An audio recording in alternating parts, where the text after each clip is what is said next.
еліміздің, әрбіріміздің, балаларымыз бен ұрпағымыздың болашағын айқындайтын не? Әрине, Конституция. 15 наурызда елімізде жалпы халықтық референдум өтеді. Азаматтарымыз жаңа ата заң үшін дауыс береді. Бұл күн тарихымыздағы тағдыр шешті сәт болуы мүмкін. Осы бейнероликте жаңа Конституция жобасының қалай әзірленгені, жаңа ата заңның ел болашағы мен оның әрбір азамат алдындағы мақсаты және мән маңызы туралы айтып беремін. Жаңа Конституция жарты жылға созылған қоғамдық және сарапшылық талқылаулардың нәтижесі. Оны әзірлеу үшін кезең-кезеңмен жүйелі жұмыстар жүргізілді.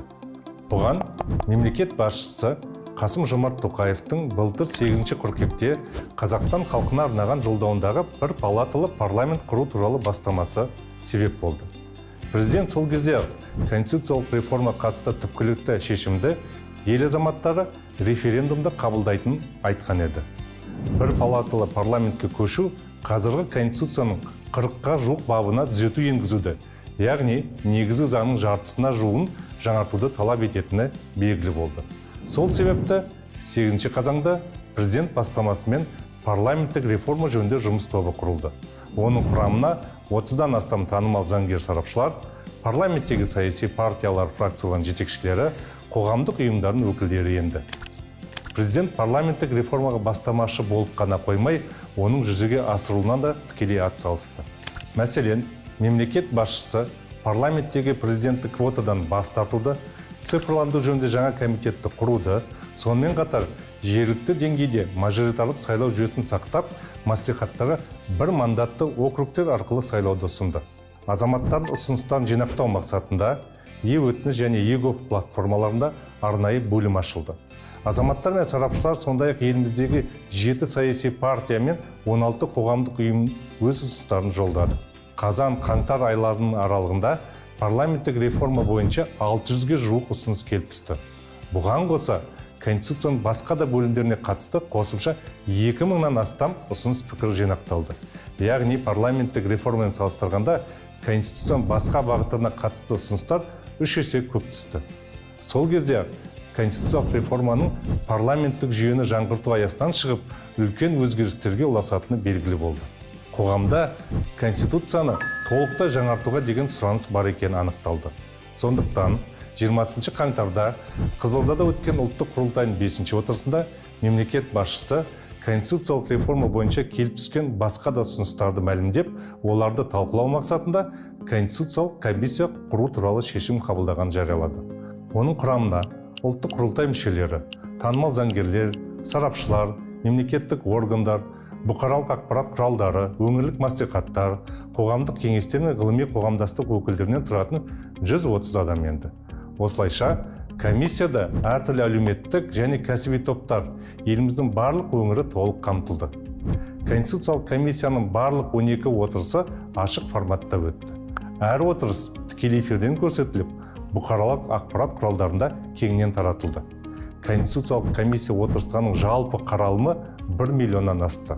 Комиссия мүшелері қолданыстағы Конституцияның 77 бабының жаңа редакциясын қарастырды. Яғни жалпы мәтіннің 84% сол кезде өзгеріске ұшырады. Сонымен қатар жаңа преамбула, жаңа бөлімдер мен жаңа баптар ұсынылды. Олардың барлығы жаңа тұжырымдамалық сипатқа ие болып, саяси жүйені айтарлықтай өзгертіп, маңызды қоғамдық құндылықтар мен мемлекеттік қағидаттарды белгіледі. Сол себепті талқылаулар нәтижесінде комиссия Қазақстанның жаңа ата заңын әзірлеу туралы шешім қабылдады. Атап өтерлігі, жаңа конституция жобасын әзірлеуге мемлекет басшысы ерекше атсалысты. Президент конституциялық комиссия басшылығымен үнемі кездесіп, азаматтар мен қоғамдық ұйымдардың ұсыныстарын мұқият зерделеді. Кеңесшілер және сарапшылар тобымен бірге жаңа ата заңның мәтінімен жүйелі жұмыс жүргізді. Сондай-ақ жаңа конституцияның негізгі тұжырымдамалық баптардың көбін Қасым-Жомарт Кемелұлы Тоқаев өзі ұсынды. Мысалы, жаңа преамбула президенттің тұжырымдамалық тезистерінің негізінде әзірленді. Сондай-ақ мемлекет басшысы көптеген жаңашылдықтарын, әсіресе қарапайым азаматтардың мүдделері мен құқықтарын қорғайтын бірқатар маңызды нормалардың авторы. Мәселен, 10 ақпанда өткен үкіметтің кеңейтілген отырысында мемлекет басшысы сот шешімінсіз тұрғын үйден шығаруға конституциялық деңгейде тыйым салуды бекітуді ұсынды. Конституциялық комиссия осы норманы ата заң жобасының 28 бабының 1 тармағына енгізді. Осылайша мемлекет басшысы конституциялық реформаға бастамашылық етіп қана қоймай, жаңа тазаңдағы негізгі ережелерді өзі дайындап, өзі ұсынды. Сол себепті жаңа конституцияда президенттің ұстанып отырған саяси бағыттың негізгі қағидаттары, сондай қоғам мен мемлекетті дамытуға қатысты көзқарастары мен ұстанымдары көрініс тапты. 31 қаңтарда жаңа конституция жобасы жарияланып, жұртшылық назарына ұсынылды. Жаңа мәтін жарияланған сәттен бастап азаматтардан қосымша тағы 12 мың ұсыныс пікір келіп түсті. Олардың барлығы Конституциялық комиссия мүшелері тарапынан мұқият қаралып, жаңа тазаңның соңғы жобасын әзірлеу барысында ескерілді.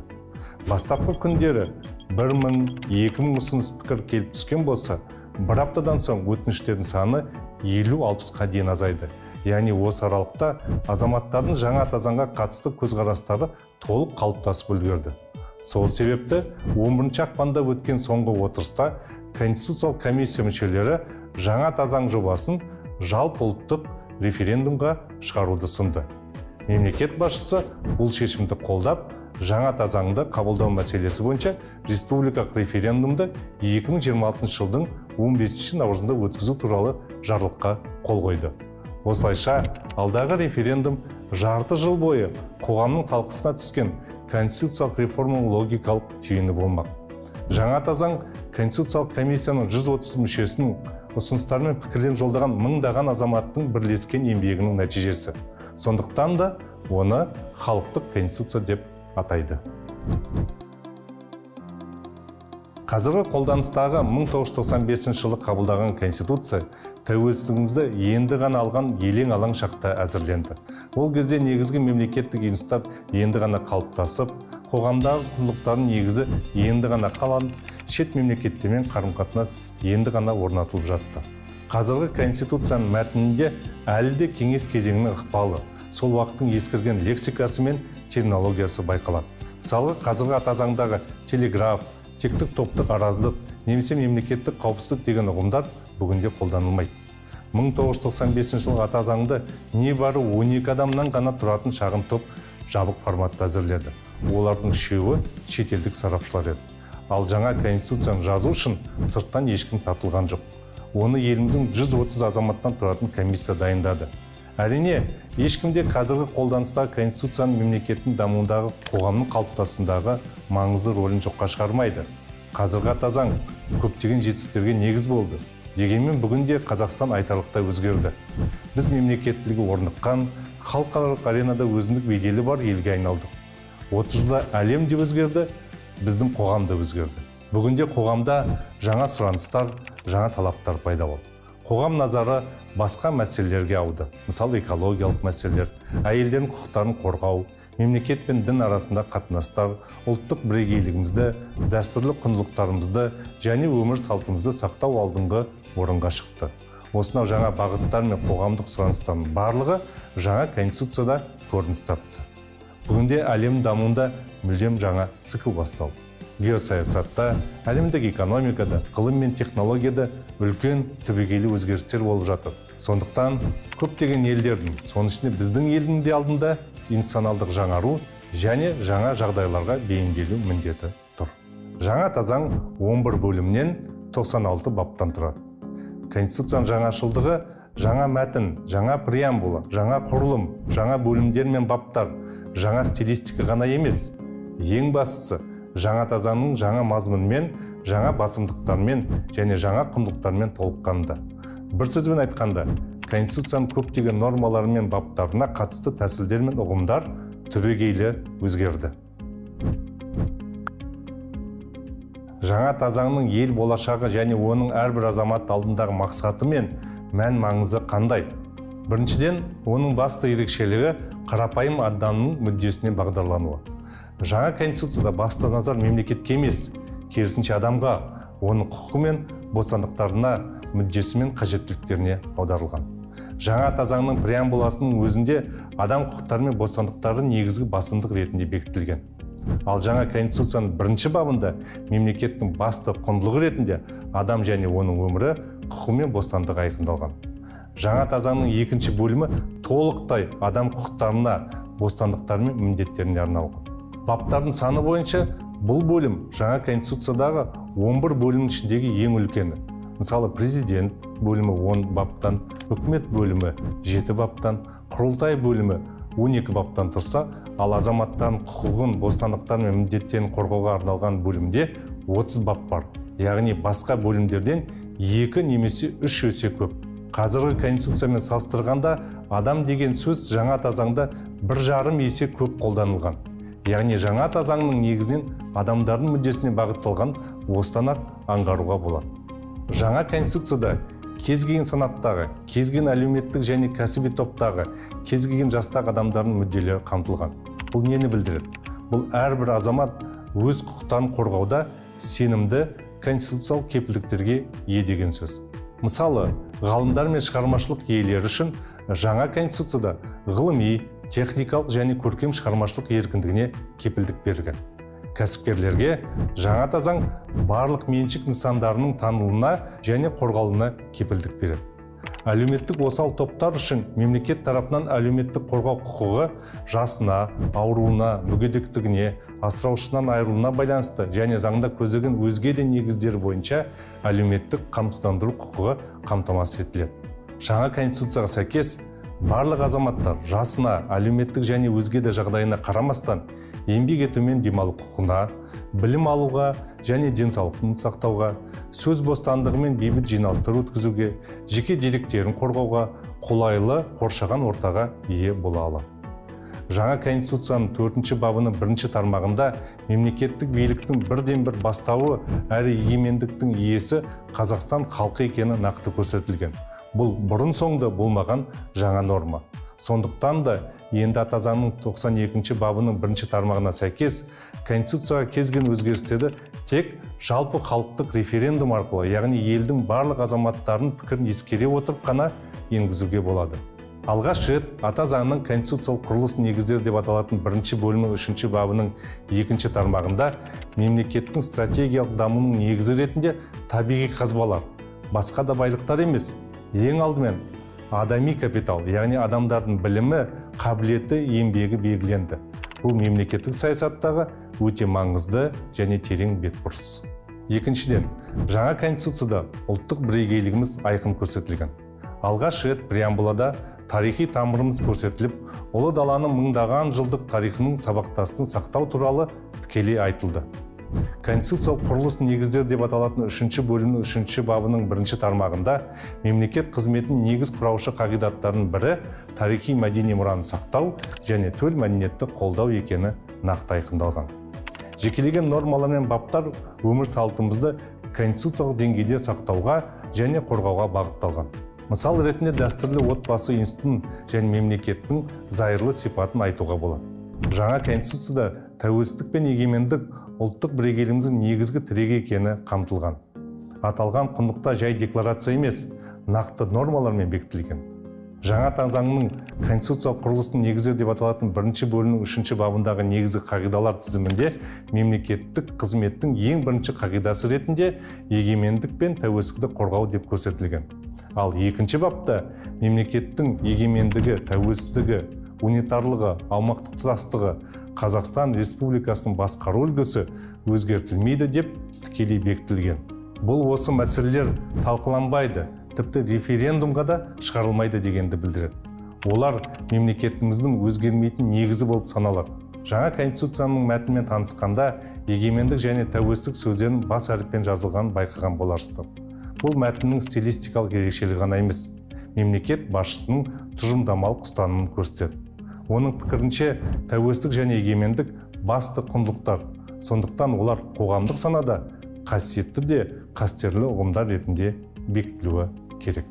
Жаңа конституцияның 3 ерекшелігі жоғарғы билік органдарының жаңа құрылымы. Жаңа ата заң мемлекет басшысының күшті президент, ықпалды парламент, есеп беретін үкімет формуласын түбегейлі бекітеді. Президент бастамасымен бір палаталы құрылтай, вице-президент, халық кеңесі секілді жаңа институттар құрылады. Көптеген лауазымды тұлғалардың қызметіне қатысты бір реттік мерзім белгіленді. Президенттен басқа Конституциялық сот төрағасы мен оның судьялары, жоғарғы сот төрағасы және бас прокурор тек бір мерзімге сайланатын болады. Мемлекет басшысы айтқандай, жаңа Конституция суперпрезиденттік жүйеден түбегейлі бас тартуға жол ашады. Сонымен қатар, жаңа заңға сәйкес парламентте президенттік квота болмайды. Барлық депутаттар тек бір тәртіппен сайланады. Президент, вице-президентті, премьер-министрді, орталық сайлау комиссиясының мүшелерін, жоғарғы аудиторлық палата мүшелерін тағайындағанда құрылтай депутаттан көпшілігінің келісімін алу қажет. Осы арқылы биліктің тармақтары арасында теңгерім орнап, әділетті жүйе қалыптасады. Сондықтан жаңа конституция Қазақстанның саяси жүйесін мүлдем жаңа, тиімді және әділ модельге толығымен көшуін аяқтап, бір жола бекітетін болады. Төртіншіден, жаңа конституцияның маңызды ерекшелігі оның заманауи сипатында. Тұңғыш рет конституцияның преамбуласында мәдениет пен білім, ғылым мен инновациялар құндылық ретінде көрсетілген. Жаңа конституцияның 3-ші бабында негізгі мемлекеттік қағидаттардың бірі ретінде еңбексүйгіштік, прогресс, білім құндылықтары бекітілген. Ал адам капиталы, білімді, ғылымды, инновациялар дамыту мемлекет қызметінің стратегиялық бағыты болып саналады.